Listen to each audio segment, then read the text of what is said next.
Just wanted to thank you all for joining us today. My name is Samhar Araya. I'll be moderating the conversation. I just want to give you a 2-minute warning. We'll be starting in a couple minutes, so thank you for your patience. Thank you. Gentlemen, thank you for joining us for this very important topic. My name is Dr. Mena Demise, Vice President of Policy Analysis and Research at the Congressional Black Caucus Foundation. Can you raise your hand if you've been to the annual legislative conference before? All right, and if this is your first time at this conference, raise it high. We appreciate you. Let's give it up for them. All right, and to those of you returning to us. So lots is happening. Our conference started yesterday. We're in our 47th year, and it is really my pleasure to have this awesome, distinguished panel, and it's never been more important to have this conversation. To those of us in this room, we know what we're hearing on the national platform and the need to expand the conversation of eradicating racial disparities beyond just race, but to talk about the impact of citizenship, workers' rights, language access, deportation, mass criminalization of Black immigrants, and what that looks like. You see these distinguished panelists here. They should not be strangers to you, but if they are, that's okay, because you'll learn about them. They are at the forefront of pushing these issues forward, and it really is an honor to bring greetings to you on behalf of both our chairwoman, Congresswoman Sheila Jackson Lee, and our president and CEO, Shawnice Washington. It is important that we have this conversation, and we hope you're enjoying the conference, but also learning about what to do to get engaged. Again, those of you in the audience are involved in your own ways. Thursday and Friday happen to be the highest attended events, so lots is going on as we speak. To those of you who just joined us, we have the privilege of being joined shortly by Congresswoman Karen Bass, as well as Congresswoman Yvette Clarke, both who are on the forefront of these issues and no stranger to representing the interests of Black immigrants and the African diaspora, more largely speaking. Additionally, at 4 p.m., we will be having a national press conference on TPS that will be broadcast. We are trying to get clarity and confirmation on whether that's going to take place here or on the L Street Bridge, but we will know by the time it starts and by the end of this panel. So please share the news. Congresswoman Barbara Lee will also be joining us, and this is the audience, this is the community that we want to speak to. So please share the news. There's a media advisory out there, but this again is important to hear the voices and to really inform policy. That's what we do at the foundation. So without further ado, I don't want to belabor you with me and my lovely voice that you know you all love to hear every day, all day. Just kidding. But I do want to give some time to introducing our distinguished moderator, Samhar Araya with UNICEF USA, who currently is the Managing Director for Diaspora and Multicultural Partnerships at UNICEF USA, where she leads the organization's diaspora engagement and develops partnerships with diaspora influencers, organizations, and communities in support of UNICEF's mission to serve the world's most vulnerable children. Prior to UNICEF, she worked for a variety of public and private institutions, including the United States Congress, Oxfam International, Nelson Mandela's organization, the Elders, and as an attorney for the implementation of the 2000 Eritrea-Ethiopia Peace Agreement. She has advised the United Nations, the Africa Union, government and diaspora organizations around the world as well. She also is founder of the Diaspora African Women's Network, which I'm a member of, and an organization that supports and helps develop the next generation of African diaspora professional women focused on African affairs. I would be remiss if I didn't tell you that she has a line of thank you in my dissertation, because at the University of Michigan, when I was really working hard and being told by all kinds of faculty and advisors that Black immigrants are not statistically significant, and I could not do a dissertation that gave rise to the political importance and mobilization of African and Caribbeans in the US, people like Samhar were there to help me statistically prove that they were wrong.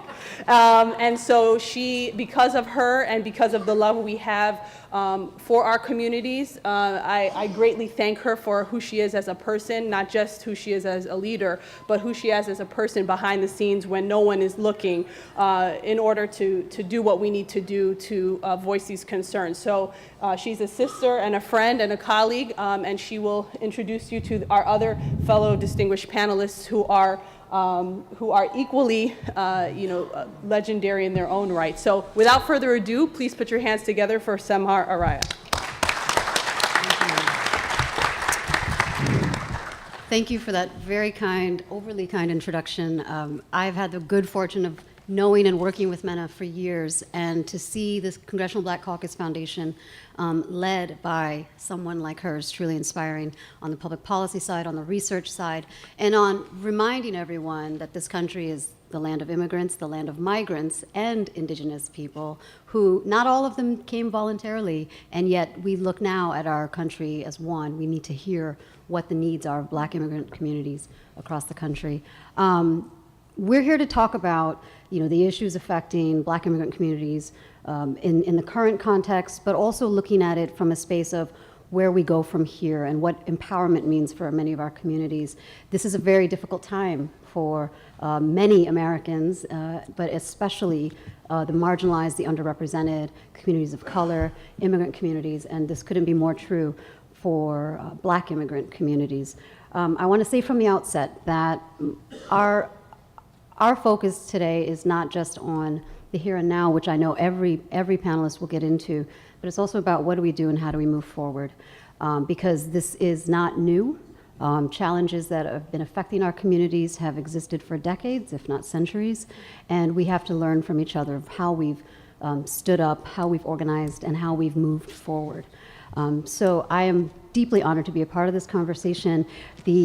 My colleagues, I have the good fortune of considering everyone on this panel as a friend and as a colleague, but I also deeply, deeply am inspired and admire their commitment to serving the community, their commitment to social justice, and their commitment to amplifying and empowering the Black voice in the United States and the Black immigrant voice. So this is very near and dear to my heart, and I will actually ask each panelist to introduce themselves and tell me in your introductions, not only what you do, but what is it about working for the Black immigrant community? Why does it matter, and what drew you to it?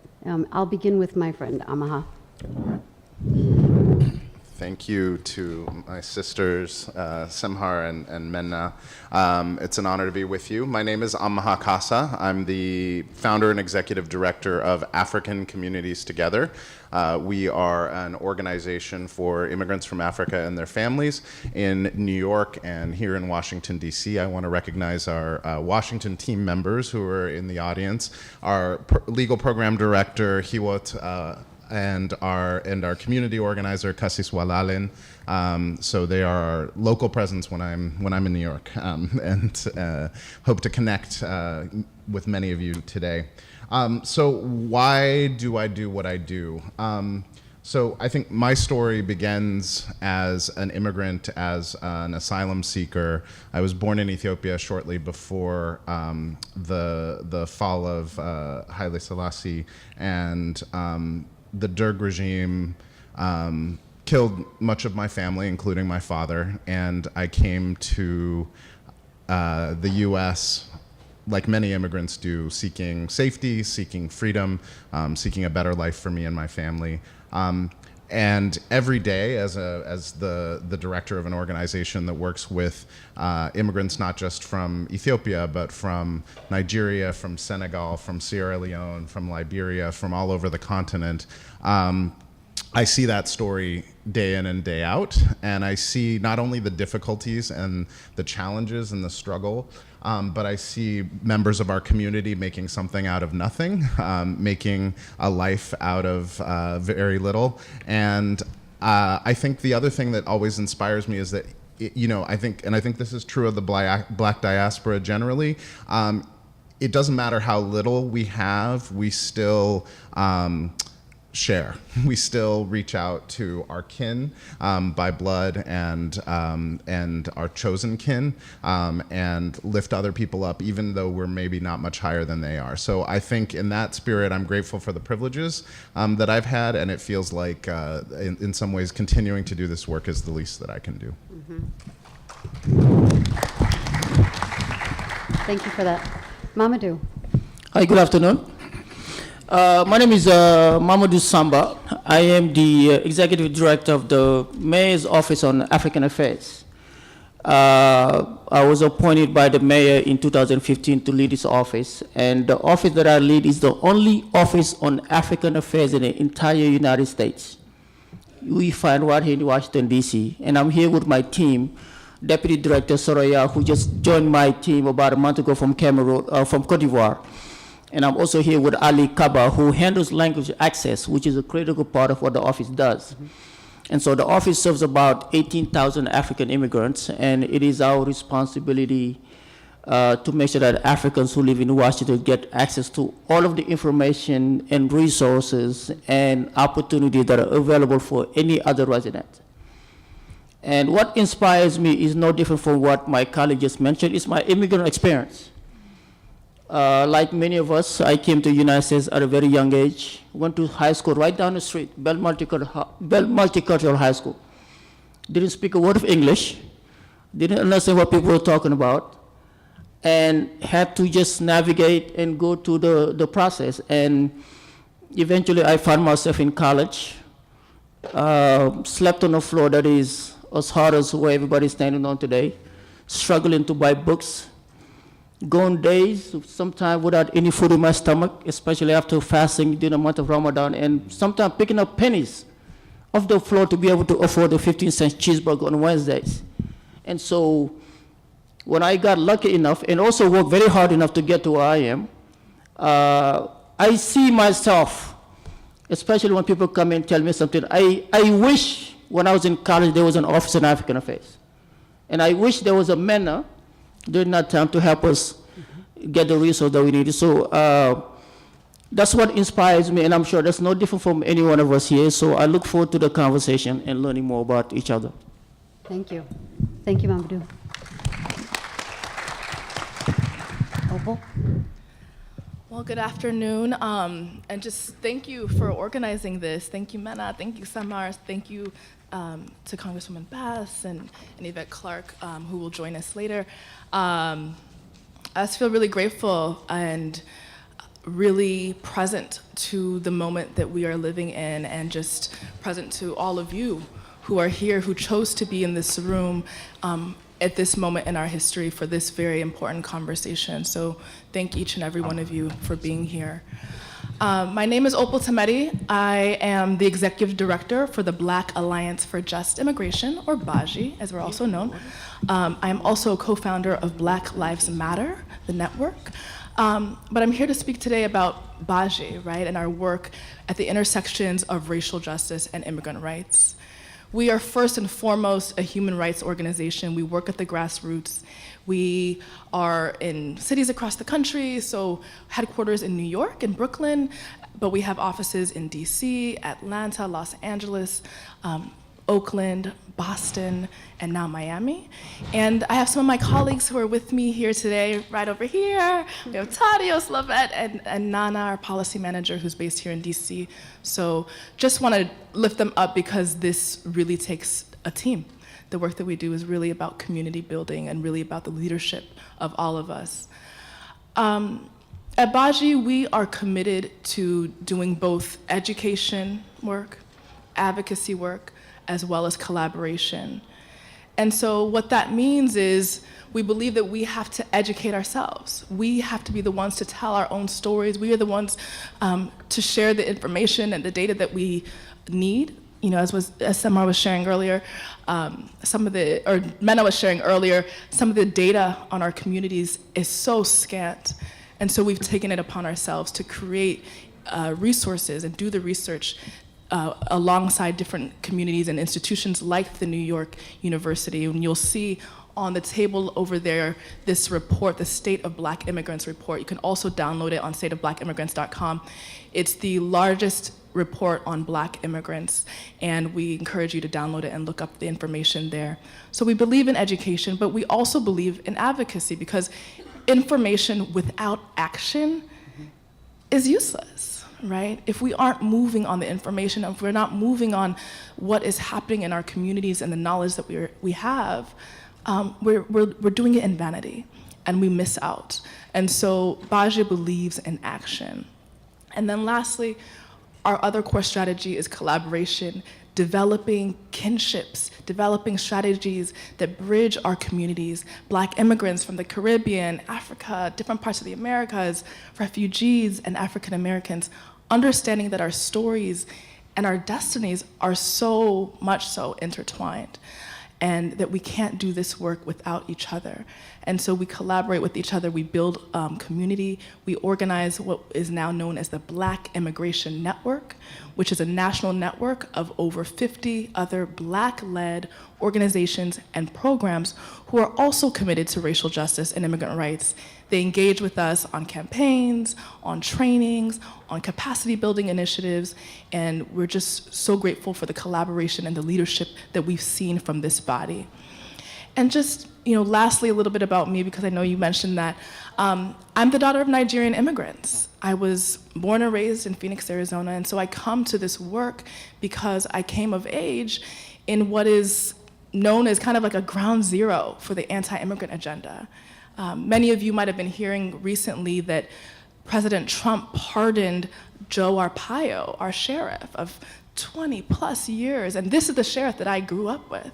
And so my experience as a Black person in Arizona was with this man terrorizing our communities. And it was not just Latinos, as the media oftentimes covers, but it was also the small Black community that was there as well. And so I witnessed my parents and my dad specifically being profiled for driving while Black time and time again.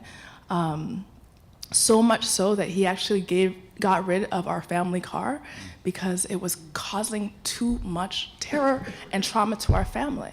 He was undocumented, and the consequence of being profiled like that and being susceptible to being detained and possibly deported was too great a risk to our family, so he had to get rid of our car. And so I come to this work from my very own personal experiences and from also what my family taught me, similar to what Amoha was sharing. My community, my small Nigerian community in Phoenix was so powerful. When anybody was detained in immigration detention facilities, hours and hours away outside of Phoenix, we would spend our weekends traveling to go visit them. When people were deported, we would make sure that their children who were left behind were taken care of. And so I learned really organizing and the value of taking care of one another from my very, very lived experience in my early years. So, thank you. And Dakota? Good afternoon. Good afternoon. My name is Tafari Gabre. I'm the Executive Vice President of the AFL-CIO, which is a confederation of unions here in the United States. And I happen to be the first Black man and first refugee and first immigrant ever elected to office. And I'm not saying that so you can clap. I'm saying that to connect it to why I'm here today. I'm here today because this matters, because this is about me. I came here at age of 14 as a child refugee by myself to the United States. And before that, in the same case as Amha's parents, running away from the military and the gunshots and the people being in red terror, being killed on the streets of Ethiopia, with a bunch of my friends who just ran away to the Sudan, traveled to the desert and ended up in a refugee camp. And why I'm here today is because refugees from Sudan now are banned. And I was a few years away, really, from being in that banned place. And the other thing I'm here is I'm a big fan of some of the people, all of the people who are on this panel. I'm here because I think everybody should know that Opal's parents came here as refugees or as immigrants into this country. I think our country is better off because you are in it. I think our country is better off because I am in it. I think our country is better off because all the immigrants are in it. That's why I'm here. That's why I think it's a worthy fight, because this country's DNA is made up of people who are driven. You know, when I hear the land of the free and the home of the brave, the brave part is the people who are willing and brave enough to leave everything behind and come here to make a life out of it and want to be free in this country. And the minute someone is messing around with that DNA, as it's happening right now, we are losing that Americanness, and that's what makes this country so special. That's why I'm here. That's why I'm willing to fight for that DNA. Thank you. Thank you. This is why we're here, because we're fighting the fight that is not only for our communities and the families that we left, but also the children that we expect to have a better life than we did. We are fighting and speaking up so that we have the solidarity and the understanding. And it should be noted, I should also note that, you know, admittedly, the panelists is comprised of people of first or second generation African descent. But this conversation isn't limited to the African immigrant experience, because we have our Caribbean and our Afro-Latino colleagues, allies, and communities also in this conversation. So I want to just acknowledge that even in our own identity as Black immigrants, that diversity is our strength and that solidarity is our strength. I will also note, as a daughter of Eritrean immigrant parents, it's very important for me to be in this conversation. Second newest country in the world, but also a country that fought for 30 years for its independence from Ethiopia, a country that I grew up knowing as a dream that I finally got to see. But I'm here with my Ethiopian brothers because I also know that it's in that spirit of solidarity that we must work together in this country. It doesn't change my identity, and it doesn't challenge my notion of a strong and prosperous Eritrea, but it does actually strengthen our identities and relationships as Americans, as children of immigrants, and as immigrants. So I just want to put that out there. But you know, the conversation around immigration in this country is so often limited to a certain group. It's often about Latino immigrants, or what we often focus on is the undocumented or Spanish speakers. And there's all of these sort of false and dangerous rhetoric around the immigrant narrative. And so much of my work and our collective work is about amplifying and validating the Black immigrant experience in the United States and our role around the world. I know Opal has, like myself, Opal has done some global work on this, as others have, but it's also important to keep in context that this immigration conversation, it's here in the United States, and for many of us, it's also occurring on the other side of the ocean or on the other side of the border. So I want to start unpacking, what does it mean, the Black immigrant experience? What does it mean to be defending our rights? What does it mean? What rights are we actually talking about? How is that different? And what do we do with those rights in the protection of them domestically, and how do we elevate that and use it for good for our children? I want to start with the first question. I think I'll open this up for Amahad to begin. But tell me, in what ways are Black immigrant communities affected in the United States in a way that's different from maybe non-Black immigrants? Like, what is the distinction here? There's an immigrant challenge overall, but what is unique about the Black immigrant experience and the rights that we're fighting for? Well, I think it has many dimensions, and my colleagues will talk about some of them. But I want to lift up one dimension of Black immigrant issues and policy, which is humanitarian immigration policy. refugees, asylum, temporary protected status, issues affecting people who are fleeing from conditions of statelessness, genocide, mass atrocity, natural disasters. So this is policy that's rooted in World War II, in the Holocaust, and in this sort of collective commitment to never again turn our back on people who were fleeing these conditions. Well, as we know, unfortunately, since that never again, there have been many agains. And many of them have affected the African continent, many of them have affected the African diaspora, and many of them are going on today from displacement in the Dominican Republic of Haitians to the risk of genocide, really, of the Rohingya in Myanmar, to the displacement of hundreds of thousands in Central African Republic. So that commitment to never again, that commitment to taking in people for humanitarian reasons, when it has applied to Africa and to the Black diaspora, has always been conditional, has always been partial. But unfortunately, under this administration, it's bordering on the non-existent.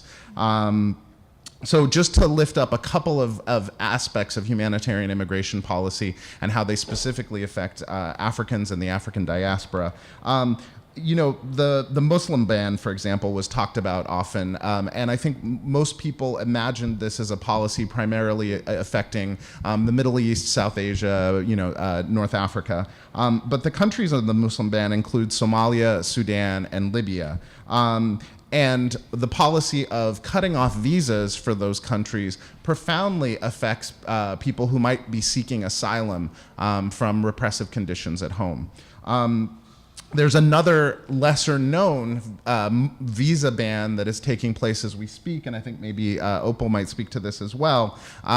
But in the last couple of weeks, the U.S. government has cut off visas to 4 countries, to Eritrea, Sierra Leone, Guinea, and Cambodia. And in 3 of those cases, they've cut them off only to diplomats, to people who are government employees. But in the case of Eritrea, it's actually a blanket ban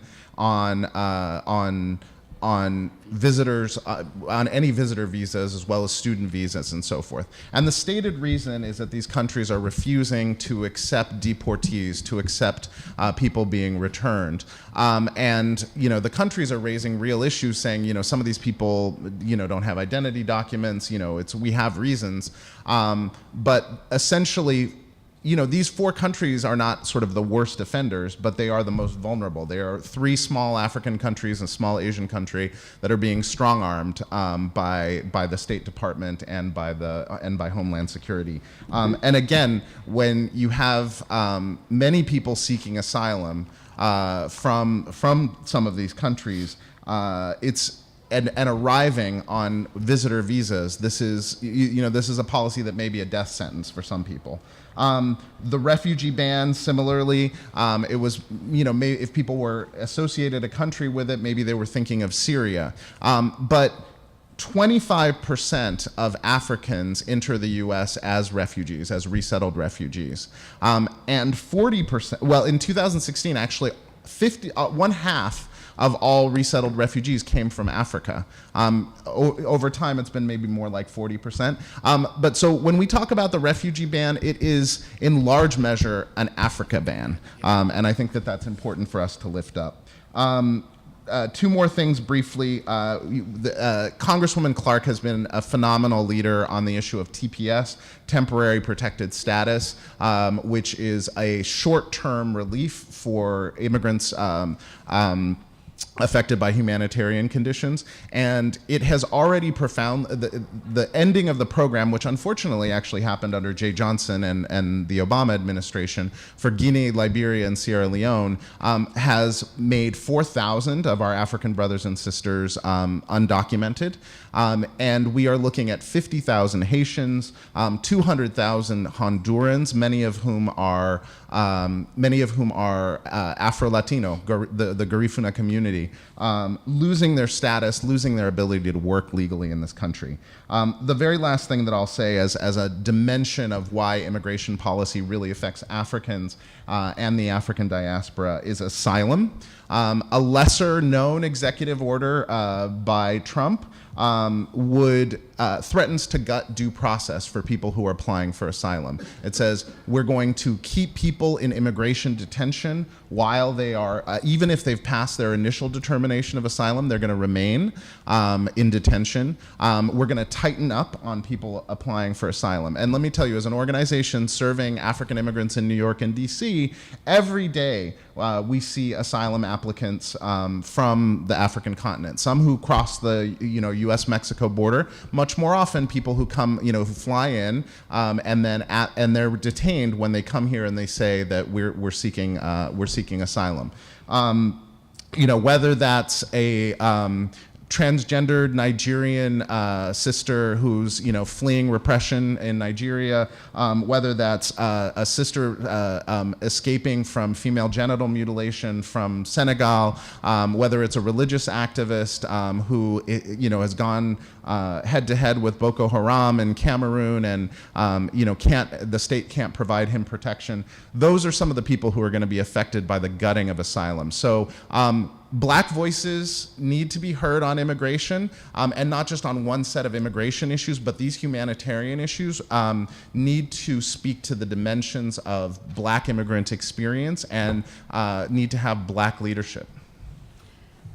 Opal, your organization, the Black Alliance for Just Immigration, focuses on these issues that Amaha has raised. And Baji has been in existence for, is it 10 years? It's been in existence Almost 12. No. Yeah, So, next year. Long before we were in this current state of emergency on immigration issues. So what prompted you to start the organization, and how, and to the same question, how do you see Black immigrant rights as distinctive from non-Black immigrant rights?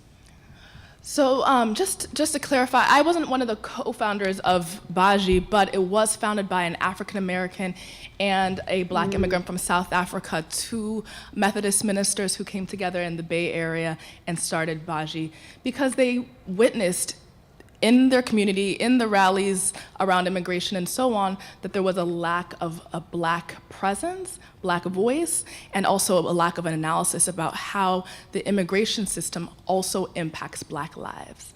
And so we were founded to help uplift the voices of Black people in the space and to also share our analysis. So part of what came up during those times and what's come up even in more recent years is the fact that Black immigrants are impacted by our entire racialized system. So no matter where we find ourselves, be it housing, education, unions, labor, and so on, we find ourselves being adversely impacted by both our racial identity and oftentimes by the immigration status.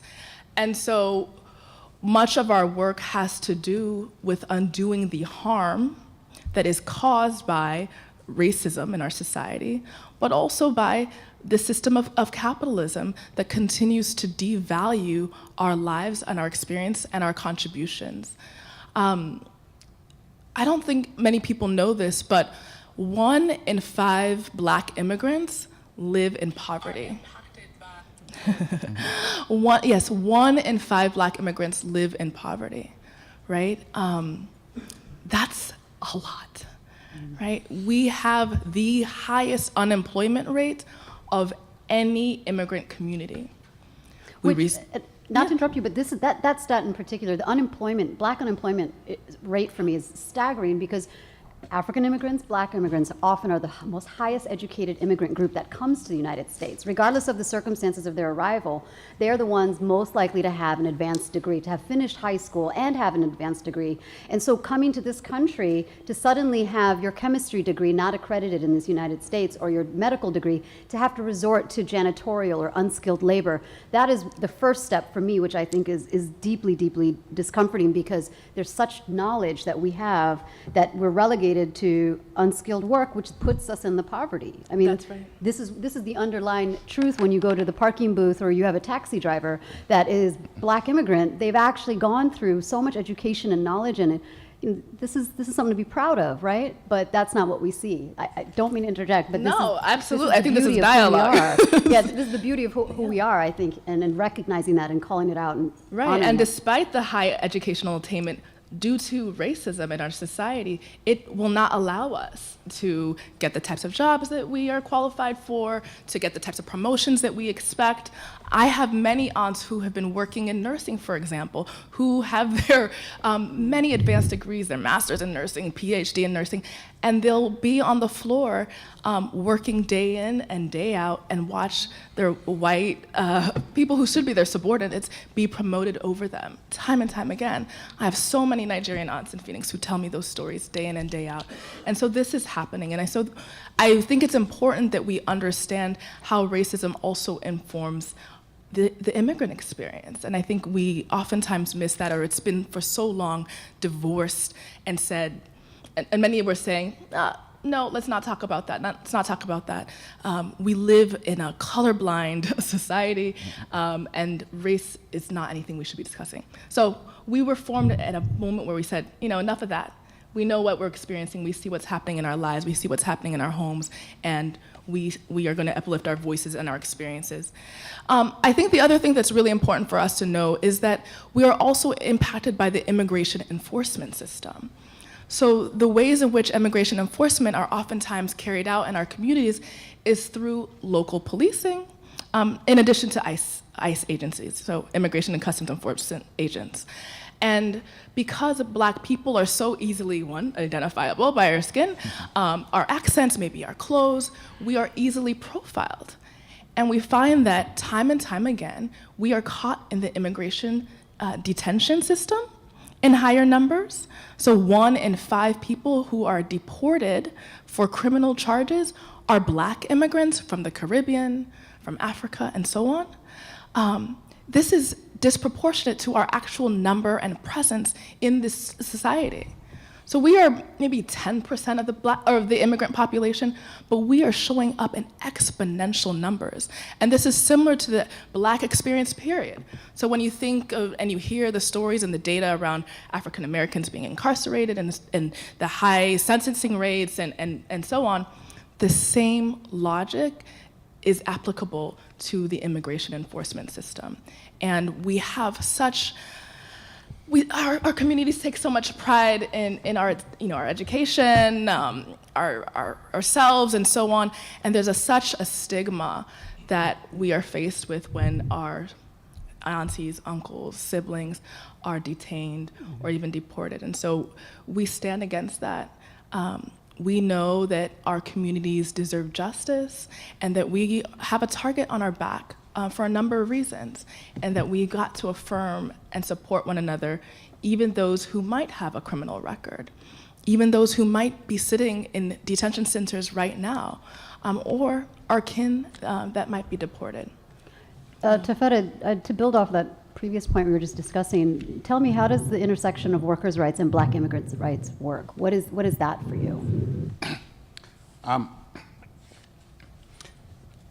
The labor movement cares about this really, forget the humanitarian aspect of it, just even for selfish reasons. Just for selfish reasons, because they happen to be, Black immigrants happen to be the most loyal members of the labor movement. They fight for their union. So when you talk about TPS, That's the temporary protected status. temporary protective status, and some people say that what does that has anything to do with unions, and why is that your issue? Mm-hmm. Let me tell you why that's our issue. Just in one city, in Orlando, Florida, mm-hmm. just at Disney, we have 500 union members, full-fledged union members, who happen to be Haitians. By expiration of their TPS status, they lose their job, I'm going to ask just briefly, we've got the Representative Bass has joined us. Representative Bass is the ranking minority member of the Subcommittee on African Affairs at the House of Representatives. Congresswoman from Los Angeles, and I know, which also includes Little Ethiopia. And I've had the great honor of working with your office and learning from your leadership. And we want to make sure we give you a moment to acknowledge and give remarks on our conversation about Black immigrant rights. And we were hoping you would make it, and we're very happy to have you. So if you wouldn't mind joining in and just sharing some And thoughts. thank you, Samhar. We're doing the sisterly introduction. So Congressman Bass, we're so happy to have you here with us. I want to alert everyone that her Africa Brain Trust is tomorrow. We'll be joined by the president of Liberia. And I'm sorry, we have some Liberians in the house today? Oh, and so, there you go. And so we thank you very much. So we are, so I want to thank her, and a lot of the faces you see in the room will be there tomorrow. So that's from 9 a.m. to 5 p.m. So please join us and bring your colleagues and your friends. The last time I saw Congressman Bassett was in Kenya, Nairobi, a few weeks ago. As you've been following the news, we both served. I served under her leadership with the National Democratic Institute as election observers in the Kenyan elections. And you all know now the election is set for, I think it's October 26th, if I'm not mistaken. And so we were on the ground talking and did some more talking in Addis. And it's a privilege and honor to work at the Congressional Black Caucus Foundation because of distinguished leaders like her. She doesn't care about Africa just because there are Africans, Ethiopians, Eritreans, and so on, Nigerian in her district. It's not just that. She is committed because of who she is. She's someone who thinks globally and acts locally, and it is an honor and privilege to work and have her here. So please, she's going to give some remarks and then head out. So let's give her a big round of applause, Congresswoman Karen Bass. Thank you. Thank you. Well, good afternoon, everyone. It's really my pleasure to be here, and I just love coming for CBC Week because it's just so wonderful to see all these folks from all over the country looking well, doing well, and fighting on behalf of our folks. Well, one of the reasons I was interested in coming to Congress was so that I could work on issues related to Africa and the African diaspora. And so I feel very honored to serve on the Foreign Affairs Committee. And as Minna mentioned, we had a great experience in Kenya. We were very surprised that the election was overturned, but I will tell you, being over in Kenya, I did feel a little ironic being an international observer in somebody else's country and considering what happened here. It's like, how do you explain to the rest of the world that the person that got the majority of the vote is not in the White House? And how do you explain to the rest of the world the guy who was in the White House? I don't know if you heard him yesterday when he was greeting the African heads of state. He created 2 new African countries. Did you hear? Nambia and Acadia or something like that. I'm not sure what he was talking about, but one more time, it was very embarrassing to know that that is currently our head of state.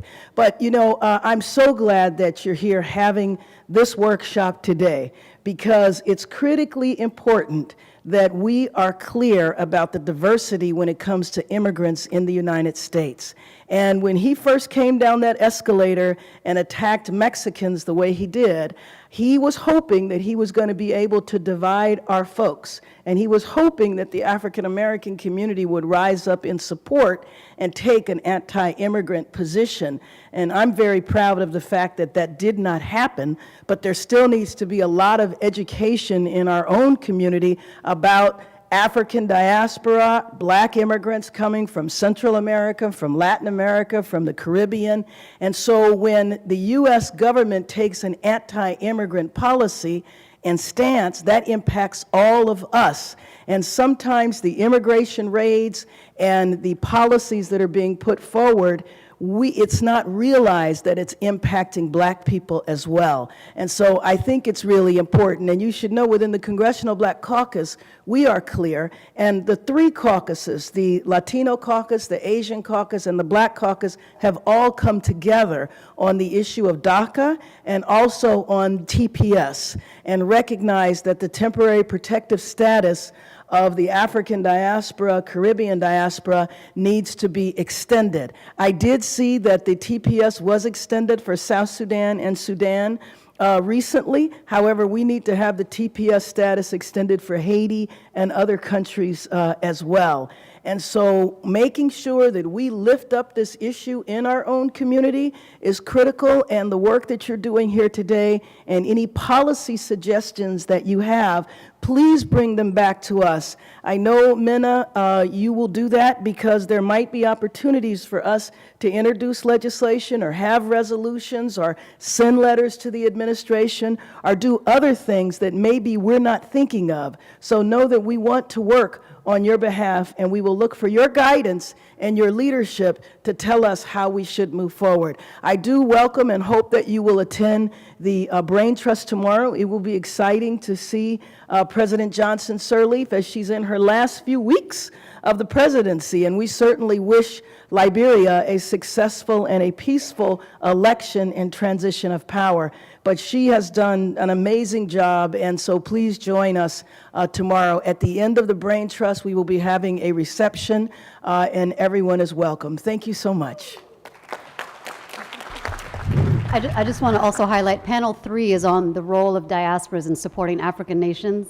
We will be on that panel, but look forward to it, and thank you very much. Thank you. And we are also very proud to be joined by Congresswoman Clarke, who is making her way into the room now, and she will also bring remarks. For those, again, who just joined us, there is a press conference happening on temporary protected status in this room at 4 p.m., so we will be joined by the distinguished members that you see here. Congresswoman Clarke is everything.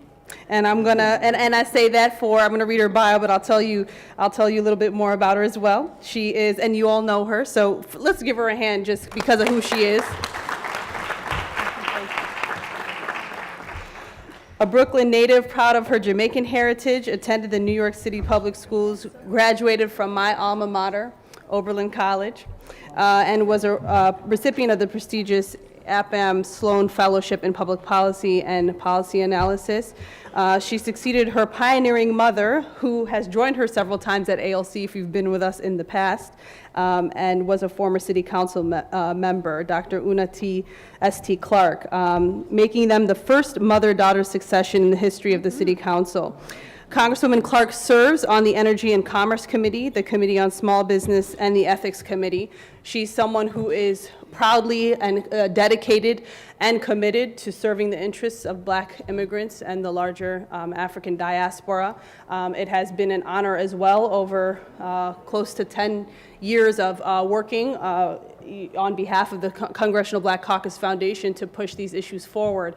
And small little short story, because I think the people, the members behind the scenes also tell you who they are upstage. And last year, I ran for trustee at Oberlin College. I lost the election, but Congresswoman Clarke endorsed me, and there was some hearing on the Hill, and all these members were walking around, and they're talking about big and important issues, and here comes Congresswoman Clarke down the aisle, and I'm standing there in the hallway, and walks up to me and says, "So how are we doing on that election of yours?" And I thought, really? I mean, you're on the front lines of every major issue, and you still care, but you still know that I'm running, and you don't, and that's who she is. She's also a global thinker like Congresswoman Bass and local.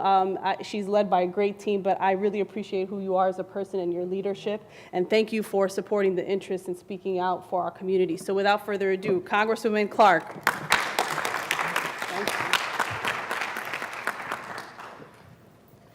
Thank you very much for that wonderful introduction, Mena, to our very distinguished panelists, and to everyone gathered here. A pleasant good afternoon. It is certainly my honor and my privilege to come and just to share a few thoughts with you, because I have the pleasure of representing one of the most racially, ethnically, religiously, and nationally diverse districts in the entire nation.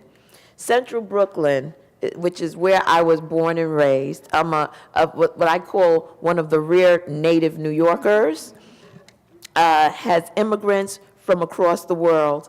including the continent of Africa, the Middle East, Central America, and the Caribbean.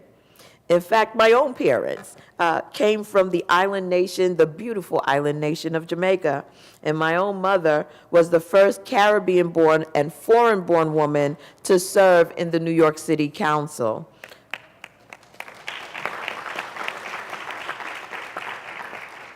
And I think we're here today because one of the things that I think is important for us to acknowledge is that the United States is a nation of immigrants. And while some were captured and brought in shackles and enslaved in this nation earlier on and did not come of their own volition, this nation ultimately is a nation that has been repopulated over time by people who have come from around the world. That should be the basis from which all conversations about the future of this nation is conducted.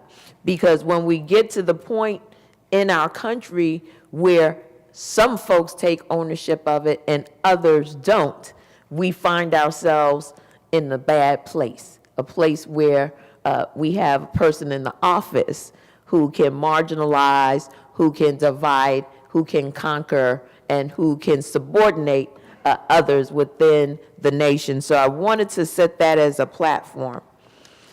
You know, what I find so interesting is that while so many have come from around the world, for the Black immigrant, the experience is very unique. And you know, one of the things that my parents often talk to me about is the fact that, you know, when you come from a nation where you are governing yourself and you're in the majority, you don't necessarily come with the same orientation when you come to the United States as those who have been longtime stakeholders. So the expectation of your participation in society is one of what you've heard or what you've read about the nation. In other words, the land of milk and honey, the streets paved with gold. And you expect that that is across the board until you run up on the original sin in the creation of this nation, which is called racism. The racial hypocrisy in America is unfortunately still very real, did not disappear, and though we formally desegregated the school system, or we were finally granted the right to vote. It persists in our neighborhoods, our schools, our criminal justice system, our economic system, and in immigration. When Caribbean and African immigrants are not afforded the same opportunities to enter the United States as white immigrants from Europe, that is discrimination. Unfortunately, Black immigrants are under greater attack now than at any time in recent memory due to the administration's racist and xenophobic policies. The administration recently announced that it will be terminating Sudan's TPS status in little more than a year, and its statement concerning the 60,000 Haitians currently covered by TPS are deeply alarming. For this reason, I have introduced the Haiti Emergency Relief Act, H.R. 1014, in February, and I'm exploring other legislative options to protect TPS recipients from being forced to return to countries that are facing life-threatening situations. I'm also deeply concerned about the diversity visa lottery system. For years, I have fought to safeguard and expand this program to ensure that immigrants of all races, religions, and nationalities have the opportunity to prosper here in the United States.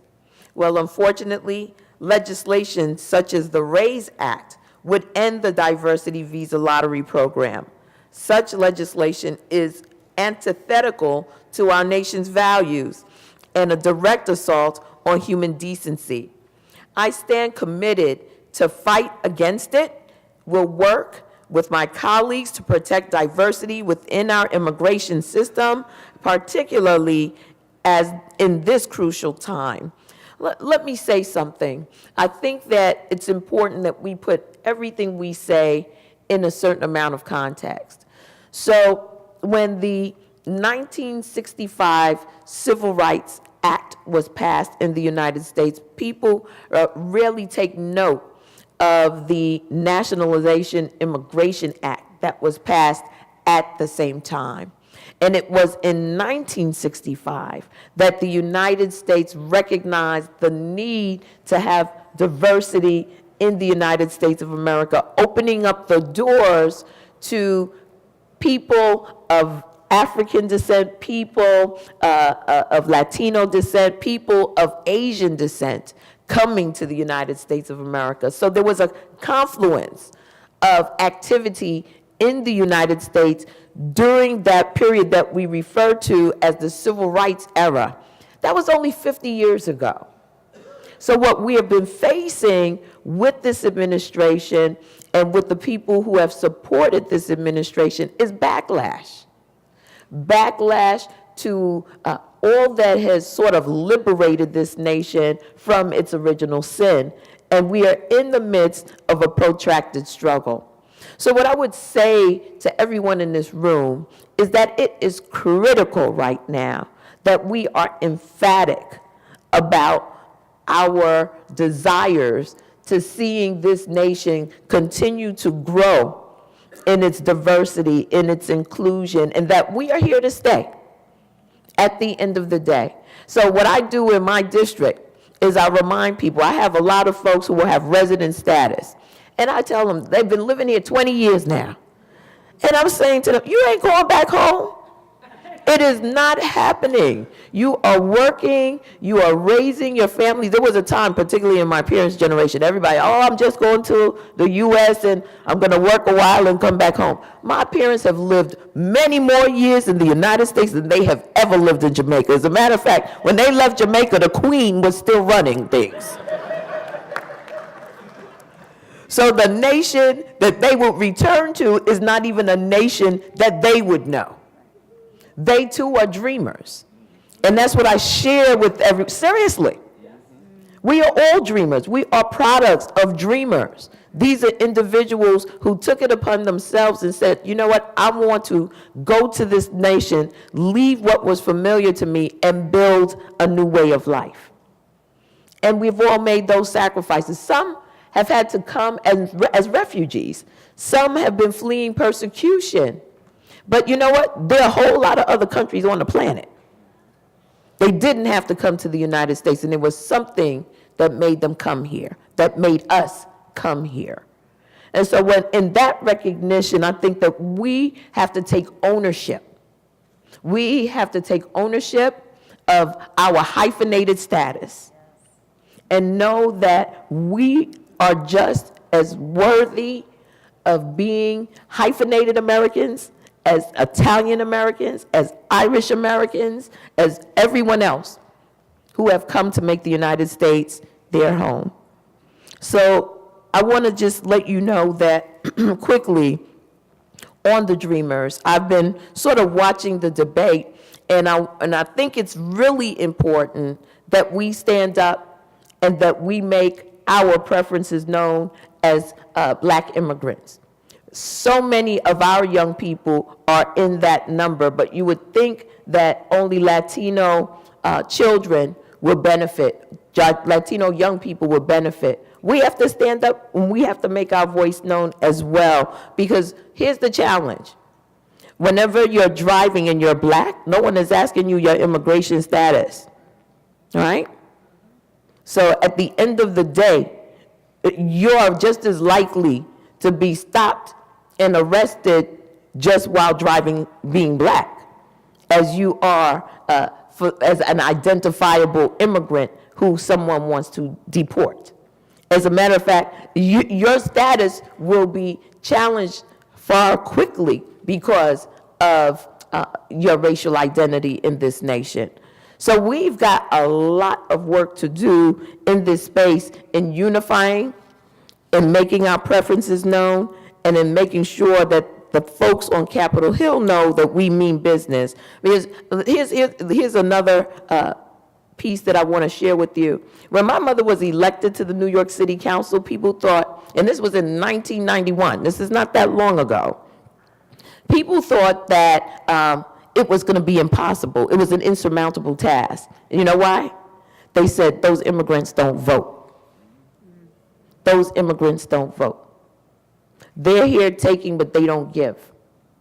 And so what was happening, and a lot of folks didn't realize this, and this was even among African-American brothers and sisters, was that unbeknownst to them, there was a citizenship drive going on in our churches, in our social and civic organizations, to make sure that those who were eligible to vote were becoming citizens and at the same time registering to vote. And that came and that became demonstrated in her election, because the campaigns that were waged were ones where so much was taken for granted. These individuals were not even called upon to come out to vote for any other election. So that changed the whole political landscape in New York City when individuals realized, oh, these folks who have come from across the sea are actually voting, and they are people of African descent. We have to make our presence and our power known in this nation. And we do that in collaboration, in partnership with others of like mind and who are looking to accomplish and support the goals that we have put forth. It is possible. It is important that we do this, because the next generation of individuals who will come to the United States will benefit from the struggle that we have put forth to make sure that this nation lives up to its full potential. So I want to leave this with you. The issue for Black immigrants here in the U.S. is that we are less likely to be able to enter the United States legally and more likely to face prejudgment once we are here. This is true despite the fact that a significant percentage of Black immigrants have obtained higher education, contribute to this nation in fields such as medicine, law, education, entrepreneurship. And as we all know, Black immigrants deserve more and deserve better, and together, myself and my colleagues will continue to fight on Capitol Hill to make sure that our rights are protected and that we advance our agenda, which is a human agenda, on behalf of all of you who are seated here today. So let me just say to you that things look pretty tough right now in the United States, but there has never been progress without the struggle. There has never been progress without the struggle. And while it can be painful for all of us to see what is taking place, I want to encourage you, because there's going to be another generation of young people, period, who are coming to this nation, who are coming from the nations from whence we've hailed.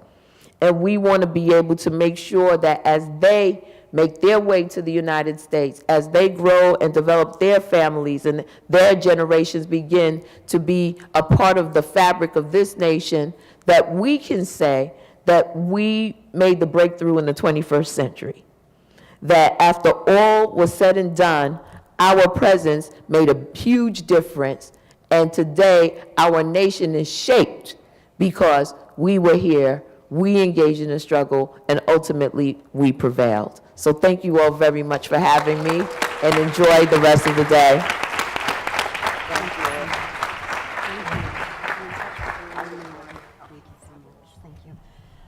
Well, listen, there's always a schedule and a plan, and then there are surprises like that. So let's give her another round of applause and thank Yvette, Representative Clarke and Representative Bass. I also just want to say that her remarks I feel really moved by, and tomorrow on our conversation about diasporas, I really will respond to it. But I want to say that the next generation point is why we're here. We're here because we're protecting the rights of those that are here. And also, we're thinking about what happens to the children that we are either raising in this country, hope to raise, or also have left behind. So I'll return it to the floor, but that's really, really great. Tafeta, and just in the interest of time, we're going to open it up to questions on the floor. I just want to make sure that we've gotten a chance to hear from everybody. Tafeta, we were talking about the link between workers' rights and the black immigrants. And you were sharing how in somewhere like Disneyland with 500 workers, I mean, how relevant it is for the labor movement. Yeah, and our unions represent hundreds of thousands of refugees, a lot of them from Somalia, a lot of them from Sudan. So that is an issue for us. That's really a member representation issue for us, and we have to be upfront to it. So. Like fight for 15, that's been a big issue, but it's also an issue because workers are immigrants relying on so much, and also immigrants are taking care of their families back home. Yep, that's why it's so important to realize the work that AMHA and others from the African diaspora are doing, because if you live in the DC area, you fly in and out of an airport, the 3 airports, which are the poverty factories of the country. The least paid airport workers in the country practically originate from this region, and it's about 80% plus African refugees. That's why our unions are actively engaged in organizing these communities. These communities, and look, the only panacea that there is for discrimination in wages and not making good amount of money and not having health care at your workplace is this little thing called a union contract, this little thing called a collective bargaining agreement. That's why I'm proud I work where I work at, because it doesn't matter if you're a woman, black, orange, green, blue, brown, whatever it is. When you have a union contract, you're getting compensated equally as white people do, who do the same kind of work. That's why it's important that for our community especially, when you run into union organizers, you should give them a hug. Because they're not coming at you only for selfish reasons, they're coming at you to improve your lives, and our community needs unions more than anything else.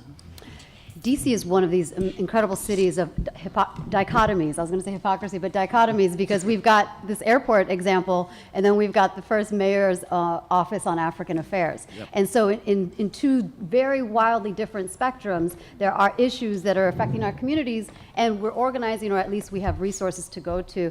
I'd like Mamadou to share a little bit about the work that your office does, how you engage with black immigrant communities, and in particular the African immigrant community here. You should probably start by giving me a hug first, because I used to be a union organizer. Me too. I spent a lot of time working as a union organizer for SEIU in Worcester, Massachusetts, organizing African healthcare workers. And one of the many things that I heard was some of them were, will not use their vacations to go home after a year because their boss would not approve their time or they wouldn't get their raise. And so I do relate to the issue that you talked about. Even the issues about the airport workers, we had a chance to meet with the mayor, the African airport workers, and talked about this issue. But to respond to the question. Sorry, Mom. I want to say the mayor we not only met with the mayor, exactly, but the mayor was instrumental in getting the wage policy passed for $15 to $15 an hour by 2020. And raising 8,000 airport workers out of poverty, and we still have to fight for all the companies to respect it. But the mayor was absolutely instrumental in making that. No, definitely, and I was going along the same direction, because what we heard so far is mostly federal immigration policy at the local level, and I want people to think more about being more involved locally. Because while things are happening at the federal level, there are a lot of resources that are available at the local level for immigrants. Whether or not you have a citizen, whether or not you're from Eritrea or Ghana, it doesn't matter. Because Washington, D.C. is a sanctuary city. And that means when you get pulled over by a police officer, they do not have the right to ask you what is your immigration status, right? That means there's an Office on African Affairs where throughout the year we host events and programs that are geared towards empowering the African immigrant communities. One of the resources that's currently available and your organization is planning for is the mayor has put aside $500,000 under the Immigrant Justice Legal Services grant funding, where organizations like Omaha's organization can apply to get funding and help you apply for asylum, legal representation for unaccompanied minors, to host town halls for immigrants, to know their rights, to know how to convert a green card into citizenship. Those are happening at a local level that are available for African immigrants. And so this is the reason why throughout the year we host multiple events. I'll say multiple events that are geared at empowering the African immigrant communities, making sure you know your rights. One of my first projects when I joined the Office on African Affairs is we developed a cultural competency training for MPD police officers, so that when they pull over Africans or when they deal with Africans, they understand the cultural and the linguistic factors that comes with like we come from countries where our image of a police officer is somebody with a stick who's coming to punish you and beat you rather than serve and protect you. And so when they pull us over, we're afraid. And so because we're afraid, we may act, we may look nervous. And because we look nervous, they may want to ask us questions that they wouldn't necessarily ask us if we're nervous.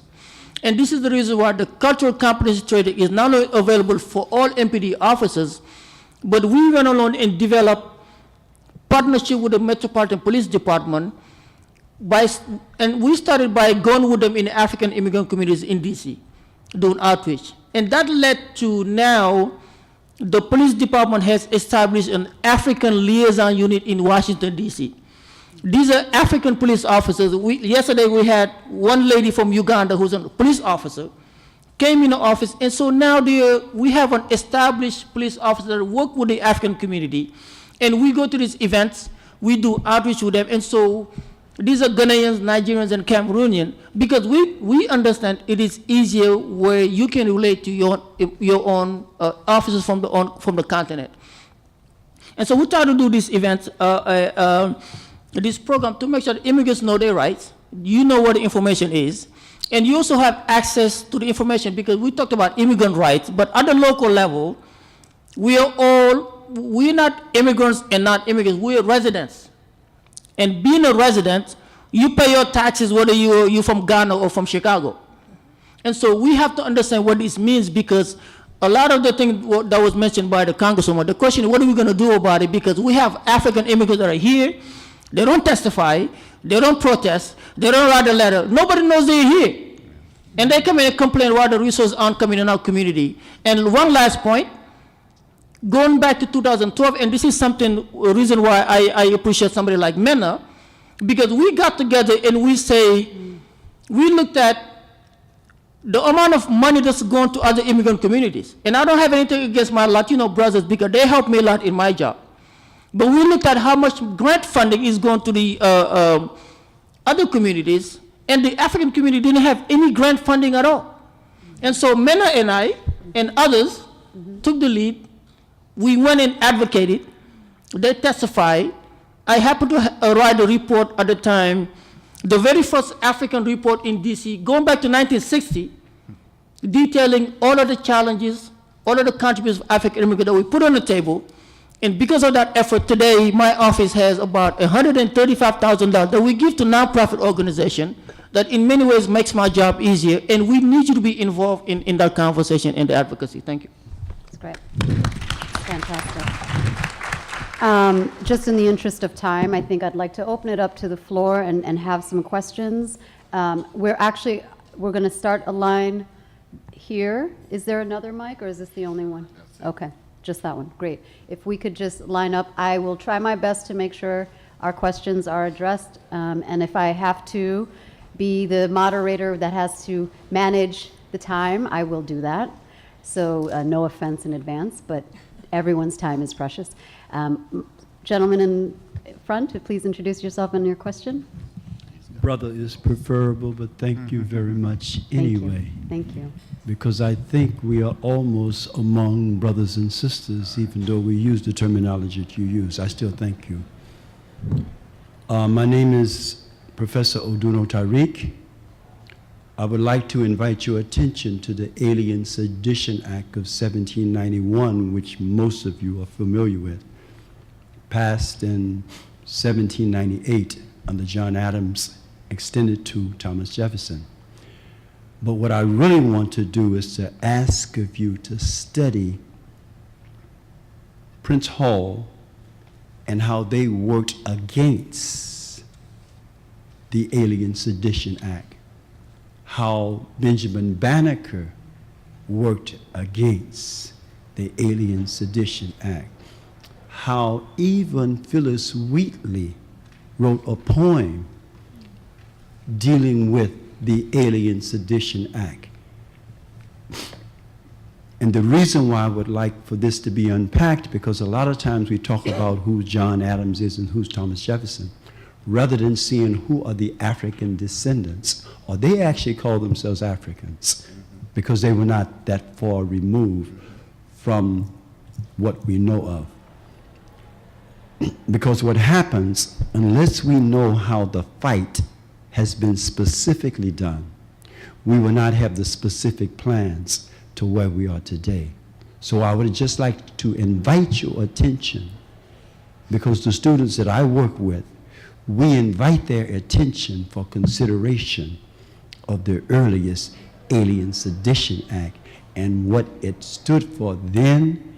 The principles of it, as you well know, is no different than today. But we invite your attentions to the details. Thank you for that. I'd like to suggest maybe on the side we can continue that conversation. I really appreciate that. Thank you. Good afternoon. My name is Donette Love. I'm an immigration attorney. I'm from Florida. I also have an immigration company that provides supporting services for immigrants as well. I work with the English-speaking Caribbean. Primarily, originally I'm from the Bahamas, so I'm from a pre-clearance country. Most of what I do is border law. I also do, I deal with immigrants that are in deportation proceedings, crimmigration primarily. My life as an attorney started in criminal law. So I deal with immigrants that have had criminal contact and are now facing immigration consequences.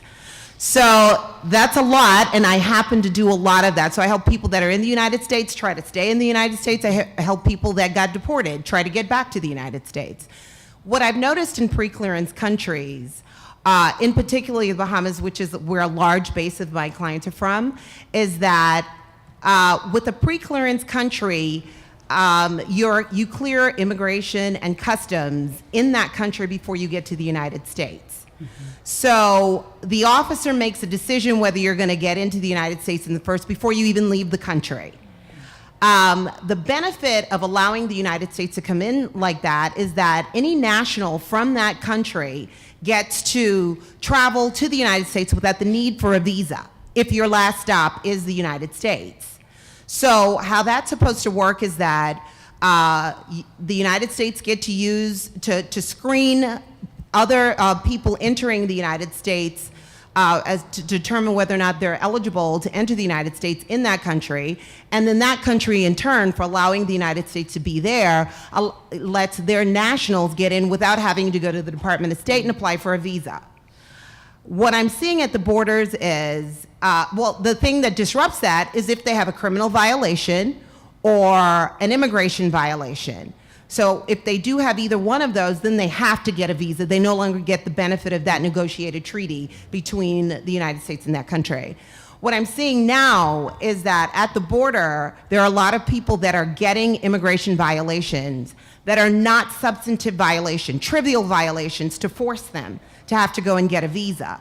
Then they get to the visa office, and now they can't get a visa because they've had this immigration violation, which most of the time it's just a violation that this person is trying to live in the United States without the proper paperwork, and there's nothing to establish that, but the fact that they've been charged with this now raises a red flag, and so these people are in this conundrum where they can't get a visa and they've not done anything that can actually be fixed or corrected.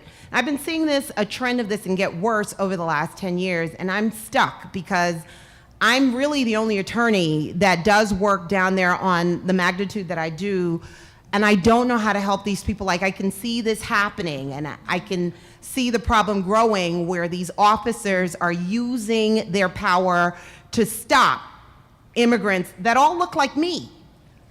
from coming in. And I'm not seeing that from many of the other countries that I'm dealing with where people don't look like me. So of course that raises a red flag in my mind. And so I've been trying to fight it one by one, just making the arguments to the legal department, to the legal department, the Department of States, filing the complaints with the Department of Homeland Security. But I have to accept that I think it's bigger than me. And I need to approach it from a different approach. And I don't know what that is. And so, which is what brought me here today, because I need to figure this out. And it sounds like you all are very engaged in that whole process. And you could perhaps give me some direction and advice, and I would ask that of you today. Yeah, I would say immediately, I think Amaha and Opal's organizations can be a resource for you. I invite you if you'd like to say anything, but also I think you should also offline, when this is over, Absolutely. definitely follow up. Yeah. I'll just say very briefly. I mean, as a fellow immigration, attorney, you know that part of the doctrine is due process at the border is whatever Congress says it is. And so, if we're seeing this situation, then it's up to Congress to fix it.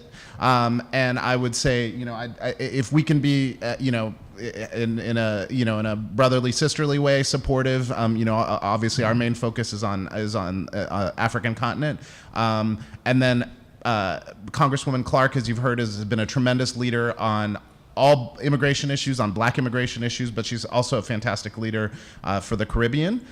So I think that's another avenue for engagement. And I'll just say briefly that this is a problem. This is a growing challenge. And we're actually working, Nana specifically is who I think you should speak to on our team, on a report about visa sanctions, but also just misnomers and misunderstanding and misrepresentation about Black people and overstaying their visas, which is oftentimes said, but that's not the case. We actually are the least likely to overstay visas. If you want to think about what's happening really and look at the data and everything, you should actually be looking at Canadians who are the most likely to overstay their visas. There's a lot, right? I mean, let's be real. And so we are seeing a reduction in visas all across the board. I actually hadn't heard about that situation, so I'm really glad that you raised it, but I think we need to figure out a broader way to approach these challenges, because it's becoming more evident that this is one of their core strategies to minimizing our presence in the United States. And we know that we are actually powerful contributors, and we are some of the most fast-growing, or we were fast-growing populations to the U.S. And so I think that there is a strategy, and there is a reason that we're seeing these attacks on visas for nations that are primarily African or Black descendants. Thank you. So before we get to our next question, just a reminder to please ask, if you can, limit it to a question and as quickly as possible, just so that we can stay in our time frame. Yes, sir. Yes, my question is, what is the percent of Africans be denied to come in the country or kicked out the country? Is there evidence showing that? What percentage of African immigrants are being deported? Yes, Okay, that I think we've got that. Yeah. Let me invite the next gentleman to ask his question as well. Maybe we can just hit up both. Stack. Hi, Yeah. good afternoon. My name is Gilberto Amaya. I'm from Honduras. I'm a member of the National Committee for Ethnic Affairs for the Census Bureau. And being part of that committee raised a great concern with me, because I see everybody here is Black, but then when it comes to the census, many of you may not count as Black. Yeah. I don't count as Black, I count as Hispanic, for example. And if I check Black, I can check it, but it's not counted. So how can we start working together? And maybe this is a topic for another panel next year, to see how we can count together as Black, because as it is right now, only like 14% of the population is counted as Black, and most of it is just the African American population. So please, let's keep that in mind. Great, thank you. Let's take those two questions. Let me just respond to this gentleman's question about the race issue. I know this issue very well because I deal with the same question every day. Every single day I want to ask, when I need something, then I have to justify it. And one of the ways I try to justify is by saying, how many Africans are business owners in the city? That information does not exist. Because when you go register for a license, They don't say Ethiopian. They check black or white or Asian or other groups. I had somebody tell me Africans don't come to events that the mayor does. Well, how do you know who's an African? How do you know, if you and I are standing there, how do you know who's African, right? And this is why we try to partner with organizations. Last year, during Black History Month, we hosted an event around Afro-Latinos because we want them to be known and their presence felt. Last month, I also had the census came to my office and briefed me on the recent study on black immigrants. And there's efforts that are being done to make sure that Africans count. And the reason why we don't count is because we are looked in the same group as everybody else. Like if we either black or everybody else. When I asked MPD how many Africans are arrested in jail every year, the information does not exist because it's not kept that way. And what can we do is that we have to be present. We have to be visible. Start at the local level. At DC, every year the mayor goes around the city and she talks about her budget priorities. It's an opportunity for us to come and share our thoughts and our ideas. When we testify in council every year, come and testify and talk about what your community needs. But for the most part, I get Africans who hound me all year about what they need, and when I say come and testify, everybody's busy. And this is the reason why, again, and I end with this, we do events around the year that are geared towards making sure our presence is felt. In Washington, D.C., we are the only city in the United States that has a Mandela Day celebration. Did you know that? Mm-hmm. We do a Mandela Day service, and we get Africans to come and volunteer and clean up a neighborhood. And I get Africans who call me first thing in the morning on St. Patrick's Day, ask me if I have my green t-shirt on. But on Mandela Day, when I call them, they don't answer the phone. And that's a problem. Thank you, by the way. Thank you. On the deportation? I don't have the exact figures on deportations. We do have some data. What's been hard is that they similar to the issues with the census, is that they don't, they're not required to designate or signify where nation of origin people are coming from. So we have some research and information on it, but it's not exact. I just encourage you to look over there on the table. There's a State of Black Immigrants report that's over there, and you can also download it if there are no more copies there. The second part of this report is dedicated to the issues of detention and deportation that impact Black immigrant communities. And if I could just say, it's more generally on some statistical numbers that I think are important. Black immigrants in the U.S., we're talking about 3.8 million. About just around 2 million or a little less is immigrants from Africa. And 20% of the growth of Black America over the last decades has come from immigration, which I think is very significant. And in certain metro areas like New York, 1 in 3 Black New Yorkers is an immigrant. And the number is similar for Miami. So, and this is, while this is new in some ways, right? The Black diaspora in the U.S. has always been replenished by flows, particularly from the Caribbean. So we think about, Marcus Garvey, Malcolm X, W.E.B. Du Bois, right? That some of our, we've always had diversity within the Black community, from where people were abducted from on the African continent to where people subsequently were brought during the transatlantic slave trade, to the waves of migration that have happened. So this is a growth, but it's a trend that's happened throughout the presence of the Black diaspora in the U.S. Thank you. Let's continue. Next question. Thank you very much. Greetings, everyone. My name is Akindele Akinyemi. I'm the National Co-Director of the National African Business Association, based in the city of Inkster, Michigan, which is 10 miles west of Detroit. Hey. I'm loving what I'm hearing. I'm going to ask this question, though, because I am also the chairman of their Downtown Development Authority in that city and sit on the Economic Development Corporation. So we are in the process of rebuilding the city of Inkster, which has 25,000 residents, but we want to fuse it with Black immigrants from an economic development perspective. So my question is, what other visas that we could be courting our immigrant population into the city, into this country, to help rebuild local urban communities about my size, other than an H-1B, other than just trying to get through the diversity visa? What other visas, from your vantage point, that we can possibly utilize and exploit to get our people into the country so they can work, so they can build small businesses and help create a robust tax base within our local communities? Thank you. Thank you. I'll take a second question. Or actually, Tefere? Just the minute I hear visas, my antenna goes up. Because this has been one of the most exploitive, modern day slavery system this country has been running, is this employment visas that they give to people to come into this country and not give them any rights whatsoever. So we just have to be careful when we advocate for visas and what kind of visas that people are getting. If people are gonna come with any kind of a work visa, they need to have the same rights that American workers have to organize their workplaces, to demand and sue their employers, to change jobs every time they need to change jobs. To bring people and attach them to an employer and say, you are a property of the employer, that's just clearly modern day slavery.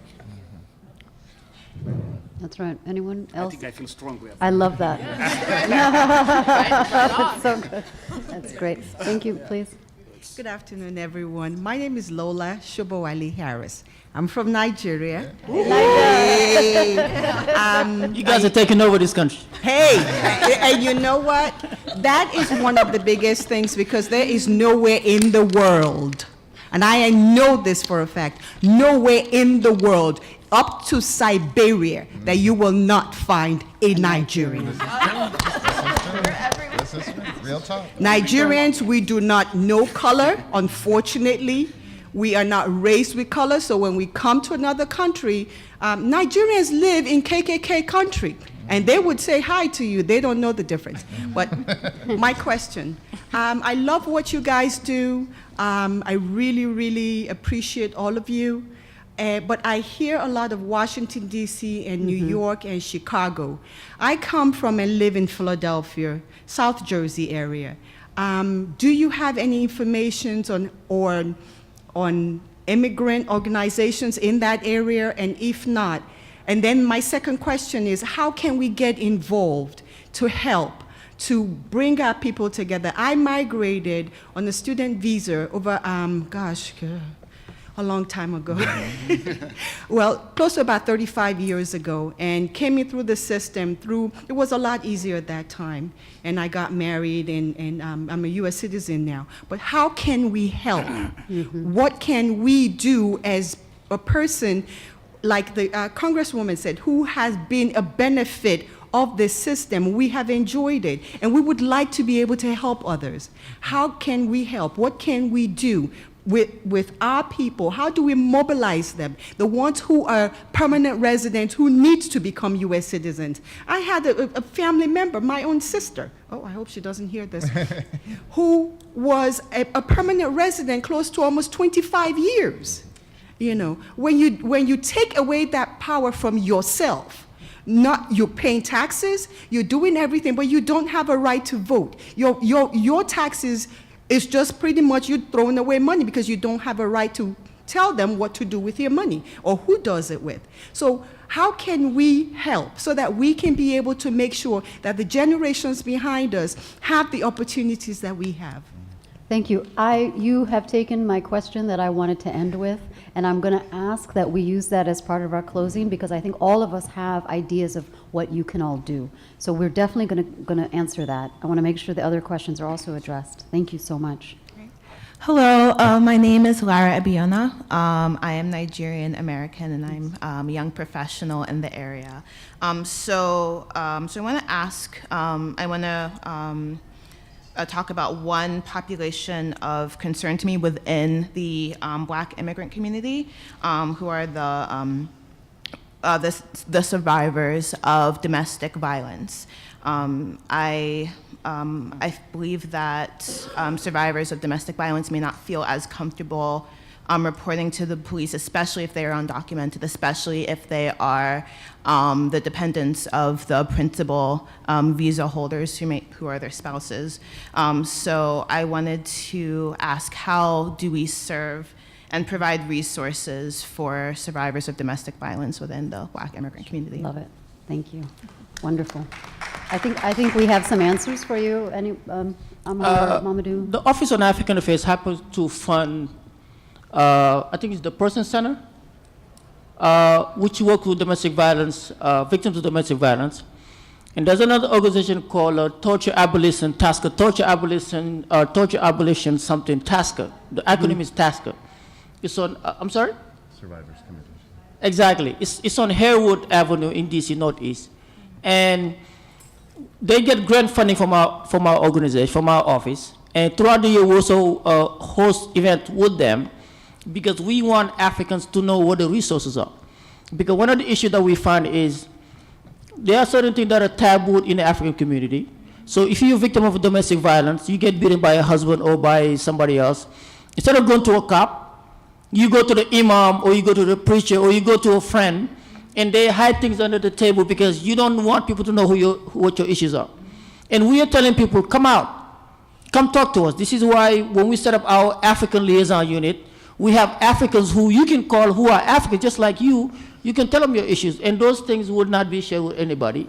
And so I would say, we can continue the conversation, but maybe reach out to us, and we'll connect you with them. So not only you need help from those organizations, but they also need you to go help them, because those women who are victims of domestic violence, they need a job. They need somebody to help them write a resume. They need somebody to help them learn how to interview. And they need somebody to connect with them to make sure that they get integrated and have access to the information. And then I have Okay, great. So just in general, and then on some specific policy issues, it's such an important issue. We need to speak out about it. African men need to speak out about it. We need to sort of establish a culture of zero tolerance around this issue, and we need to support sisters who are doing really innovative work. There's a Nigerian nurse who started this really innovative program where it's a hotline where men who are essentially contemplating violence or even homicide against their spouses and intimate partners call and get talked down. And that's something that a sister within our community came up with, and I think it's a really innovative strategy. So I think some policy issues that are going to affect getting women out of situations, allowing women to get themselves out of situations of intimate partner violence. We're really concerned that ICE has trampled over the lines that said we don't do enforcement in courtrooms. Part of the reason that you don't do enforcements where you don't pick up people on an immigration order outside of a courthouse is because if you are a survivor, you're not going to want to go testify. And so we've actually seen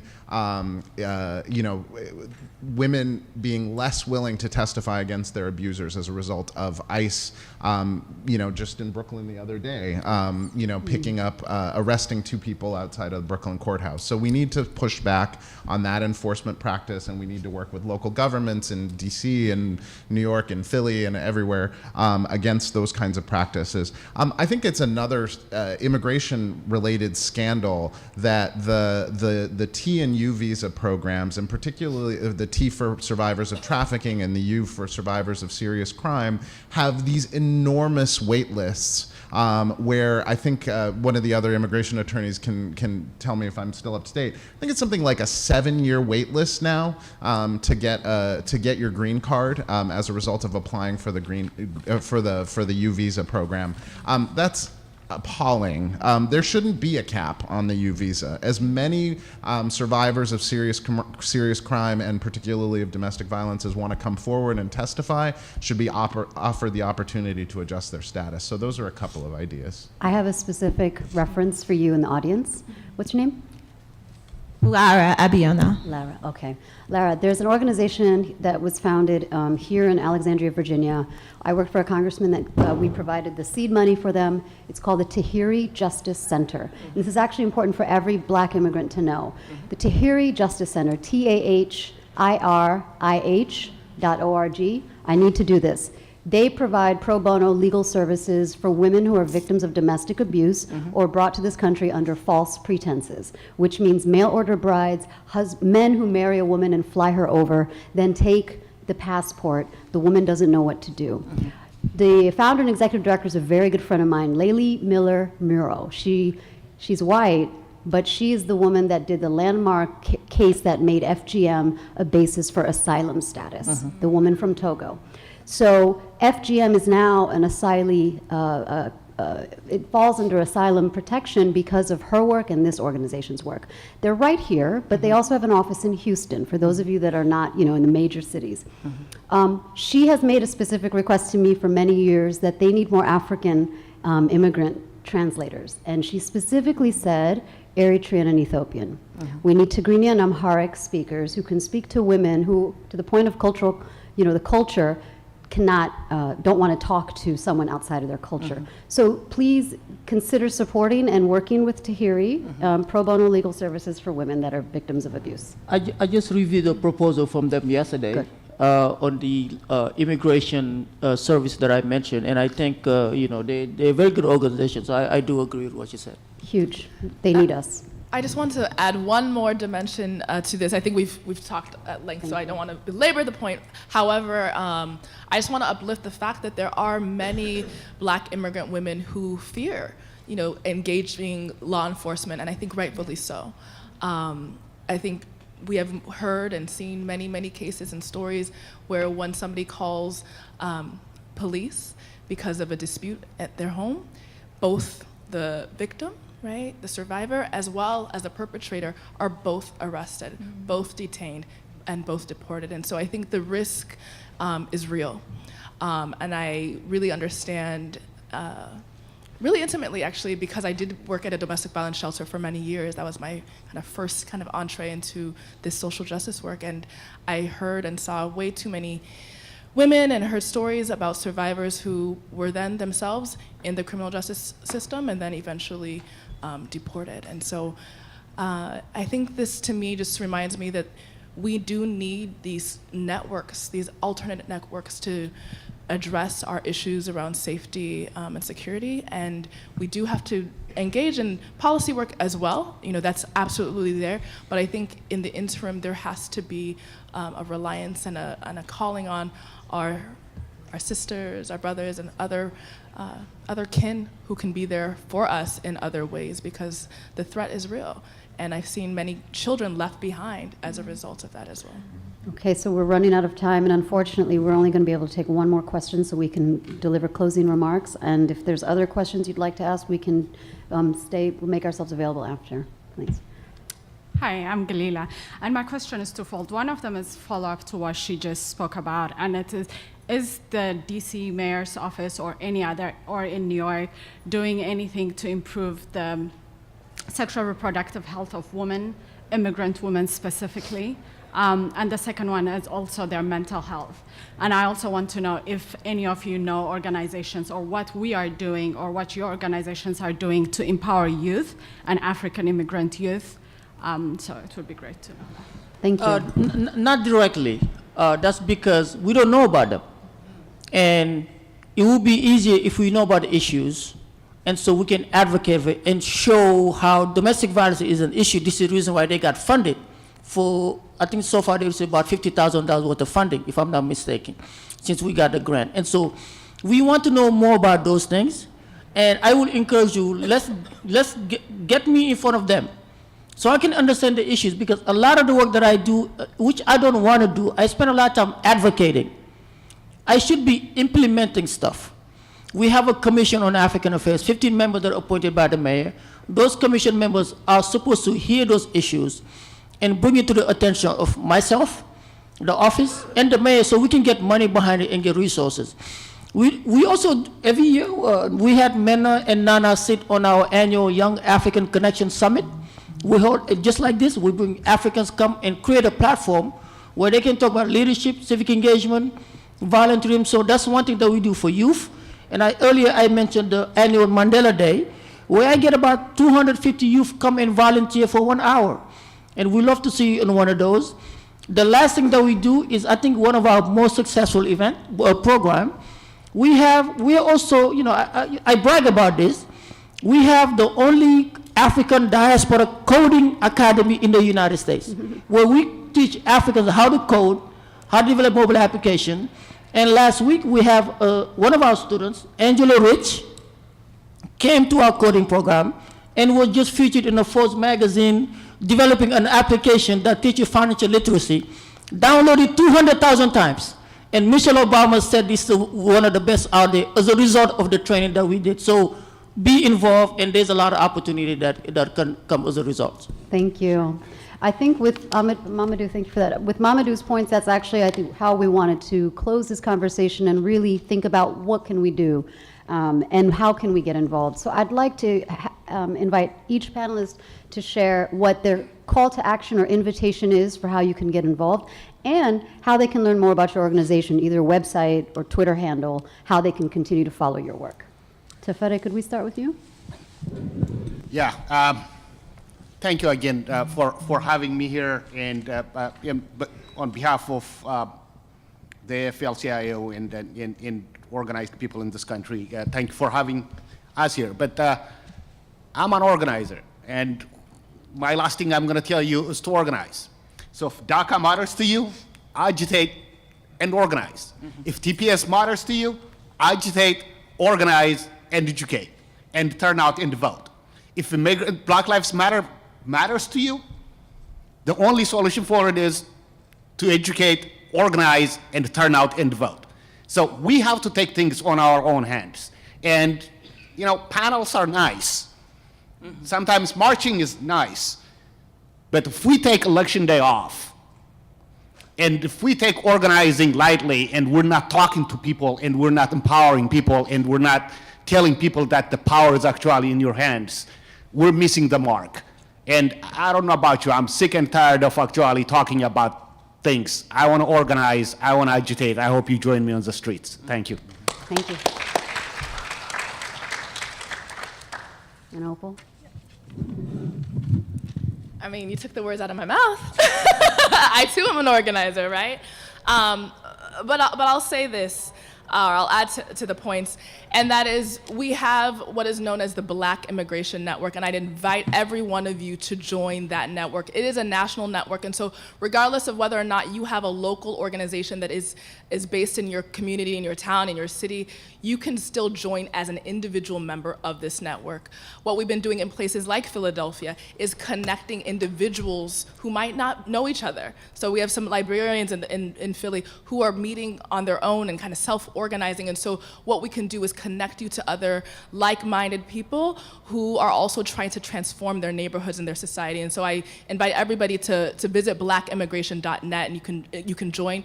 We have what is called our Kinship Assembly that happens every other year, and it's a gathering of both Black immigrants and African Americans.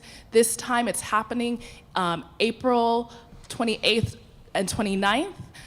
In Minneapolis, Minnesota, and so we invite you to join us there in 2018, next year. We'll be gathering, and we're going to be equipping each other with various skills, obviously know your rights workshops, defense strategies around policies and different practices, and just making sure that we are equipped to transform our world.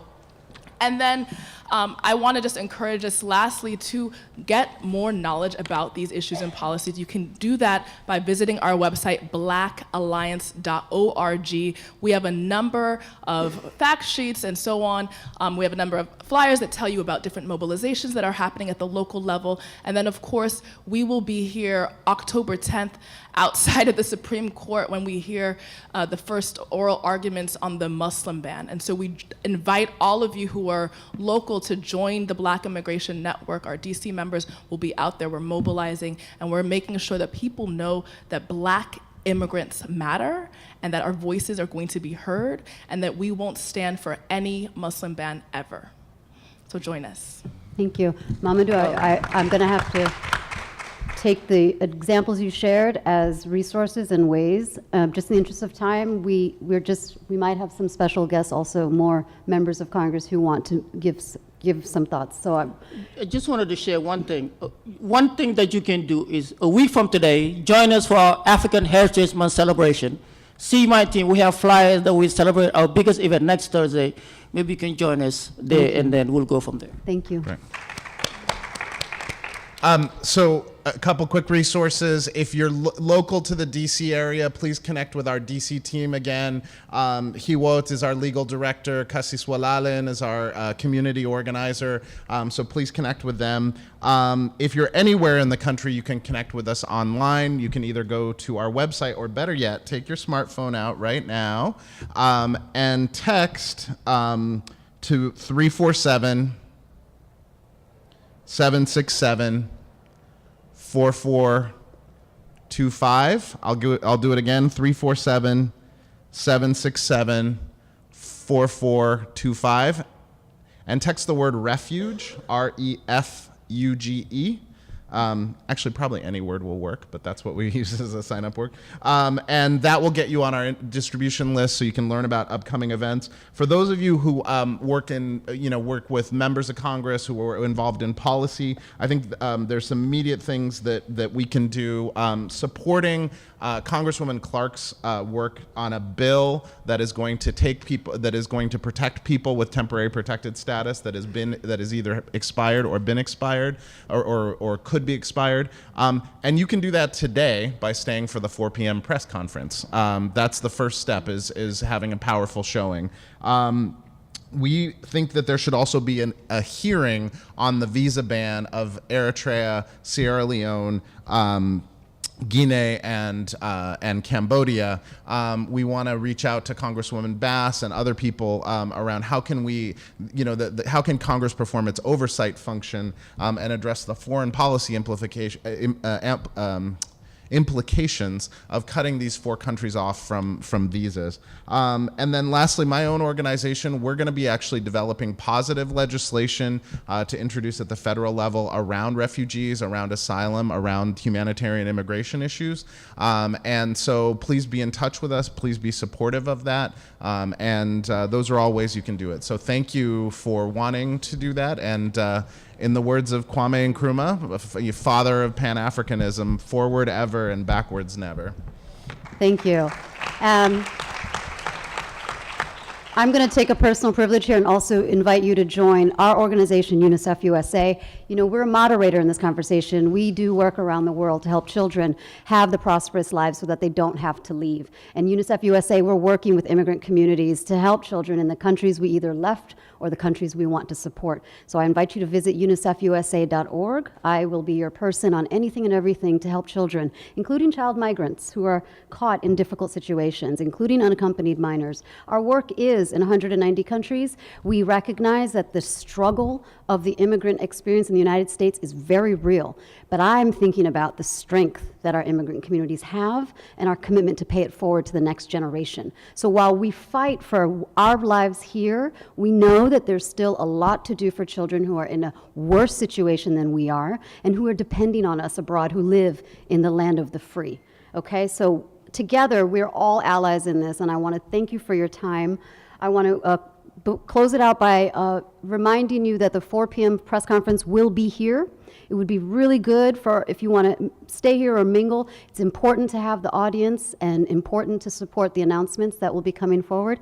And also, Representative Karen Bass does host Africa Policy Breakfasts here in the Washington area if you are interested in continuing conversation about issues. So we invite you to that.